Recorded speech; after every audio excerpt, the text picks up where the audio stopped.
Hello అందరికీ. ఎలా ఉన్నారందరూ? సభికో నమస్తే, ಎಲ್ಲರಿಗೂ వణక్కం. ಎಲ್ಲರೂ ಚೆನ್ನಾಗಿದ್ದೀರಾ? ఇది వచ్చి మా చిన్ని గార్డెన్. నాకు గార్డెనింగ్ అంటే చాలా ఇష్టం. మా నాన్నగారు రైతు. సో, దానివల్ల అనుకుంటా నాకు కూడా గార్డెనింగ్ ఇయన్నీ చేసుకోవడం చాలా ఇష్టం. My husband army. మీకు తెలుసు 3 ఇయర్స్ ప్లేస్ మారుతూ ఉంటది. మేము ఎక్కడికెళ్ళినా కూడా నేనైతే గార్డెనింగ్ చేస్తూ ఉంటాను. నాకు చాలా ఇష్టం ఇలా గార్డెనింగ్ చేసుకోవాలని.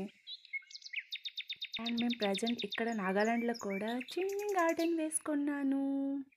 అండ్ ఇది చూసారా కుకుంబర్. నాకు చాలా హ్యాపీగా అనిపిస్తుంది. ఏదైనా ఇలా పండించుకుంటే మనకు చాలా హ్యాపీగా అనిపిస్తది కదా! నాకైతే చాలా హ్యాపీగా అనిపిస్తుంది. సర్లేండి గానీ మీలో ఎంతమందికి గార్డెనింగ్ చేసుకోవాలని ఇష్టం? ప్లీజ్ నచ్చితే సబ్స్క్రైబ్ చేసుకోండే.